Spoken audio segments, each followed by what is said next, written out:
Okay, so now that we've got both of the beach balls cut into shorts, it's time to go ahead and start gluing them together.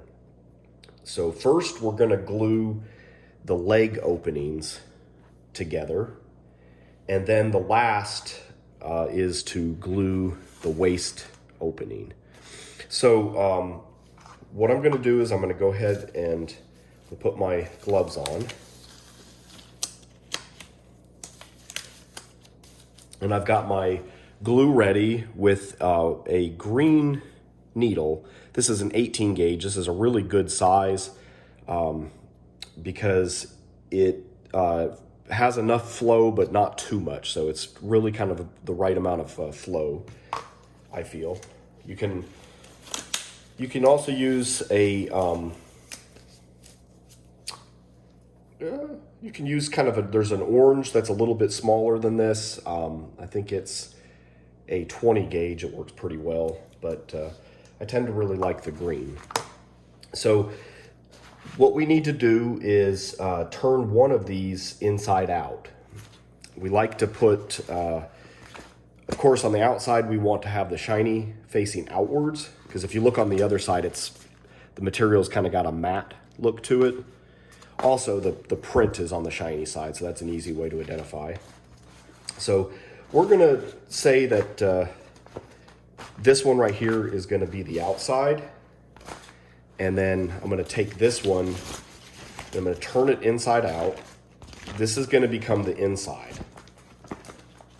So that way you have shiny facing outwards, and then you have shiny facing inwards.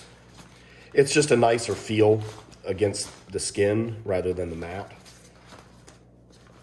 So I also usually like to put the pink in the same spot.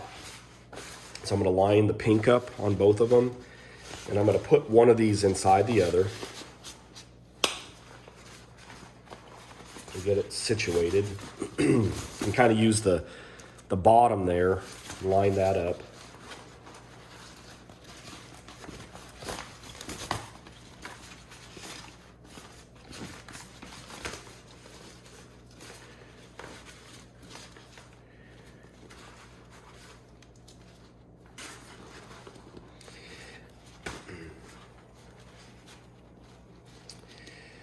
All right, so what we're going to do first is we're going to do a really small overlap.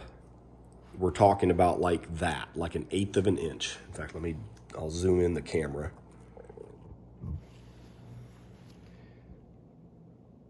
Get the camera to stop moving around there. So we're looking at doing like 1/8 of an inch, and what we're going to do is we're going to put some glue, a little bit there, a little bit on this one, and then it's going to get folded over like that. And we're going to kind of do this little by little, I would go with about 1 inch at a time, because if you put too much, it'll start to dry before you get to it. So if you're just kind of starting out crafting, do smaller sections, maybe even 1/2 inch. And we want to try really hard to do a good job on this part, because what this does is this is going to set up the seam all the way around each leg opening. Then we're going to come back and we're actually going to glue a strip over it. And that strip that gets glued over it is really what gives it the strength. What we're doing here by doing this little overlap is we're just getting everything in place. Kind of, if you've worked with sewing, it's kind of like going through and pinning everything. So doing this little tiny overlap is just making sure that we get everything glued, and we don't have any excess, and we don't have any wrinkles. So as you're doing this, your wrinkles are absolutely your enemy. If you start getting a wrinkle, you can, before the glue kind of sets up, you can pull it back apart. And then if the glue's still wet, you can actually put it back down again without having to add more glue. But if it starts to kind of get dry, then you might add just a little bit of glue, or you can actually add just a teeny tiny bit of acetone. I mean, I'm talking about just, you could put a little bit on a Q-tip. You don't really just want to squirt it on there. That's a disaster.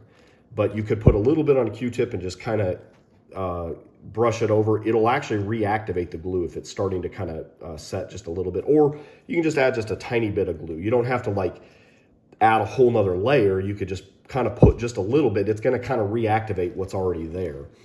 But the idea is to do this with no wrinkles, and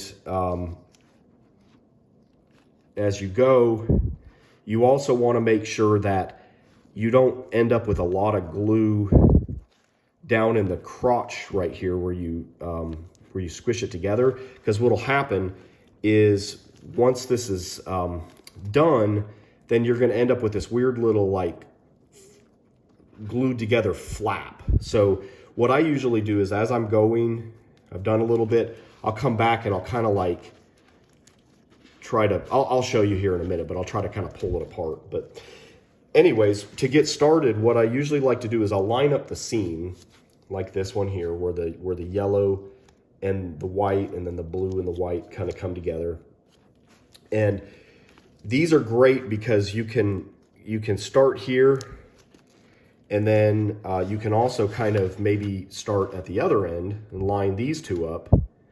And one thing that you really want to be mindful of as you're working your way around is to make sure that you don't end up with too much material on one layer versus the other. It's easy to do. This material can stretch a little bit, which can work against you, or it can actually work toward to your advantage. So here's one really good tip that I like to do. Let me zoom the camera back out. I like to use a jar.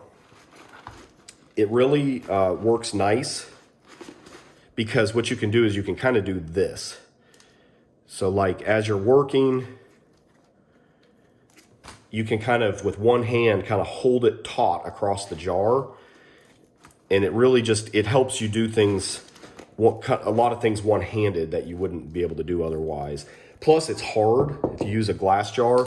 And if you do have a roller or a piece of pipe, something that's cylindrical that you can kind of roll against, this will really help. Because what you're doing here is, this is really a chemical welding process. Don't think of this as glue.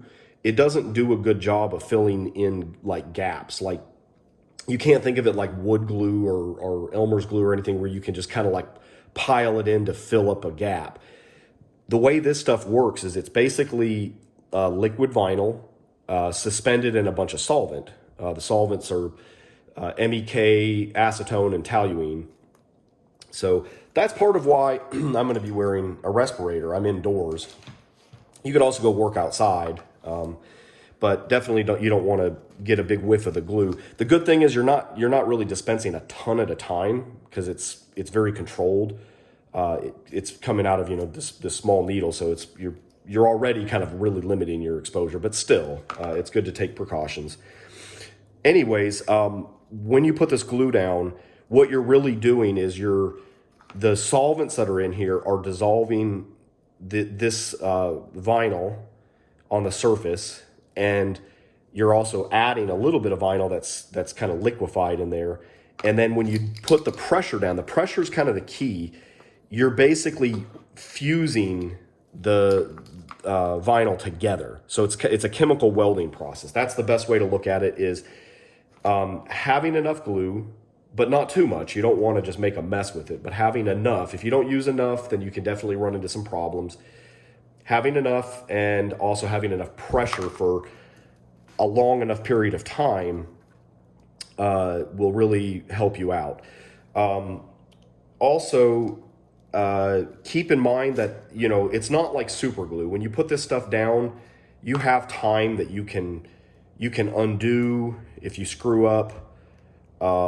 You can even undo the next day, but you have to use heat. You can use a blow dryer, and you can really slowly, carefully kind of pull it apart if you need to. Just be careful, because when you heat up this material with a blow dryer, by the way, you can't melt it. The blow dryer does not get hot enough. It only gets to about half the temperature that this stuff will melt at, but it will get very soft. And if you pull too hard, you can definitely stretch it and it won't go back. So if you end up using a blow dryer for some reason to undo something, just be careful, go slow, don't pull real hard. But anyways, let's get started, and I'll kind of show you some of my techniques.